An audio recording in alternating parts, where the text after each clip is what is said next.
बिस्मिल्लाहिर्रहमानिर्रहीम। अस्सलामु अलैकुम दोस्तों क़यामत का दिन कब आएगा इसका इल्म अल्लाह ताला के सिवा किसी के पास भी नहीं है, लेकिन अल्लाह के नबी सल्लल्लाहु अलैहि वसल्लम ने क़यामत की कुछ निशानियां आज से सैकड़ों साल पहले बयान कर दी थी, जिनको मद्देनजर रखकर अगर आज के मौजूदा हालात को देखा जाए तो ऐसा लगता है कि क़यामत का दिन बहुत करीब आ चुका है और वो दिन दूर नहीं जब सूर फूंका जाएगा। नबी करीम सल्लल्लाहु अलैहि वसल्लम ने फरमाया कि क़यामत की निशानियां तस्बीह के दानों की तरह हैं। जब तस्बीह के दाने टूट जाते हैं तो वो बिखर जाते हैं। अगर हम मौजूदा दौर का जायजा लें और अपने आसपास नजर दौड़ाएं तो हमारी नाफरमानियां इस हद तक जा पहुंची हैं जिससे क़यामत का अंदाजा लगाना मुश्किल नहीं। दोस्तों, आज की इस वीडियो में हम क़यामत की उन निशानियों के बारे में बात करेंगे जो दौरे हाजिर में पूरी हो चुकी हैं, इसीलिए वीडियो को मुकम्मल तक जरूर देखिएगा। लेकिन वीडियो शुरू करने से पहले नए आने वालों से गुजारिश है कि हमारी वीडियो को लाइक करते हुए हमारे चैनल को सब्सक्राइब करना मत भूलिएगा और साथ मौजूद घंटी की अलामत को लाजमी दबा दिएगा। दोस्तों, कुरान और हदीस की रोशनी में जो क़यामत की निशानियां बताई गई हैं कि जब क़यामत का वक्त नजदीक होगा तो लोग कुरान पाक की मौसीकी की तरह तिलावत करेंगे। इसीलिए आज अगर इस वक्त को देखा जाए तो लोगों की अक्सरियत ऐसा ही कर रही है। लोग इस्लाम पर ताज्जुब करने वालों पर हैरत करेंगे और इन्हें नया समझेंगे। इसी तरह आने वाला हर नया जमाना गुजरे हुए जमाने से बदतर होता चला जाएगा। दोस्तों, अगर इस बात पर गौर किया जाए तो अक्सर कहा जाता है कि हमारा माजी हमारे हाल से बेहतर था, यानी हमारा गुजरा हुआ वक्त हमारे आज के वक्त से बेहतर था और हमारा आने वाला वक्त हमारे लिए परेशानियां और मुसीबतें ही लाता हुआ नजर आ रहा है। दरअसल ये भी एक क़यामत की ही निशानी है कि गुनाह करना बहुत आसान हो जाएगा। जाने अनजाने में सरजद होने वाले गुनाह लोग फख्र से बयान किया करेंगे और ना ही उन गुनाहों को गुनाह समझा जाएगा, जिस वजह से आज के दौर में हम बहुत से ऐसे गुनाहों में मुब्तला हो चुके हैं जिनको हम गुनाह समझते ही नहीं। दोस्तों, क़यामत की एक निशानी में से एक निशानी ये भी है कि मुसलमानों की अक्सरियत मालदार होगी, लेकिन उनमें दीनदारी नहीं होगी, क्योंकि उनका पैसा हलाल तरीके से नहीं कमाया जा रहा होगा बल्कि वो हराम तरीके से पैसा कमाने में लगे हुए होंगे। क़यामत के करीब नफ्सा नफ्सी का ये आलम होगा कि कत्लो गरत आम हो जाएगा। मुसलमान का कत्ल करेगा, यहाँ तक के कत्ल होने वाले को ये भी मालूम नहीं होगा कि मुझे क्यों कत्ल किया गया है और ना ही कातिल को ये मालूम होगा कि उसने क्यों कत्ल किया है। लोग छोटी से छोटी बात पर एक दूसरे की जान ले लेंगे।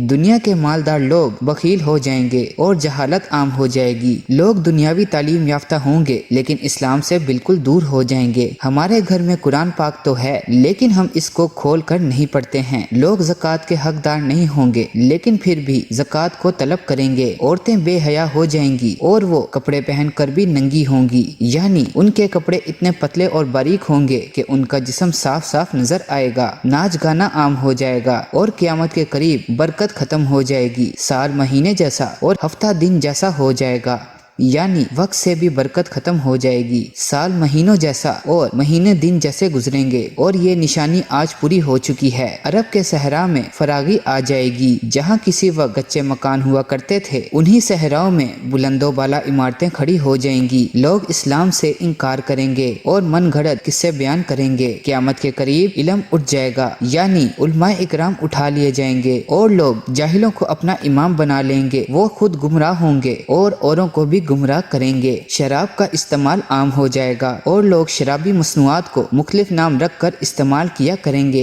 बेहया औरतें बहुत ज्यादा हो जाएंगी। झूठ बोलना आम हो जाएगा और लोग झूठी गवाहियां दिया करेंगे। दीन पर अमल करना ऐसा होगा जैसे कि आग का शोला हाथ में पकड़ा हुआ हो। मुसलमान हर अमल में काफिरों की पैरवी किया करेंगे। मर्दों की तादाद कम हो जाएगी और औरतें ज्यादा हो जाएंगी। यहाँ तक कि एक मर्द के सरपरस्ती में 50 औरतें हुआ करेंगी। जिना करना आम हो जाएगा और जिना के असबाब ज्यादा हो जाएंगे। औरतें मर्दों के लिबास पहना करेंगी और मर्द औरतों की तरह बनाव सिंगार करना शुरू हो जाएंगे और बेहयाई बहुत आम हो जाएगी। मस्जिद के अंदर शोरो गुल और दुनियावी बातें ज्यादा हुआ करेंगी और नमाज की शरायतों के बगैर लोग नमाज पढ़ा करेंगे। लोगों में एक दूसरे के लिए रंजिशें और नफरतें हुआ करेंगी और वो हर चीज को दौलत के तराजू में तोला करेंगे। दोस्तों, ये थी क़यामत की कुछ निशानियाँ जो कि रफ्ता रफ्ता पूरी हो रही हैं और बाकी की निशानियां भी आहिस्ता आहिस्ता हम पूरी कर रहे हैं। इसीलिए हमें चाहिए कि इन कामों से दूर रहें और कुरान पाक और हदीस की पैरवी करें। कहीं ऐसा ना हो कि वक्त खत्म हो जाए और तौबा का दरवाजा बंद हो जाए। तो दोस्तों, आज की इस वीडियो में बस इतना ही। वीडियो पसंद आने की सूरत में इसे अपने दोस्तों के साथ शेयर करना मत भूलिएगा। मिलते हैं अगली वीडियो में कुछ मजीद इंफॉर्मेशन के साथ। तब तक के लिए अल्लाह निगहबान।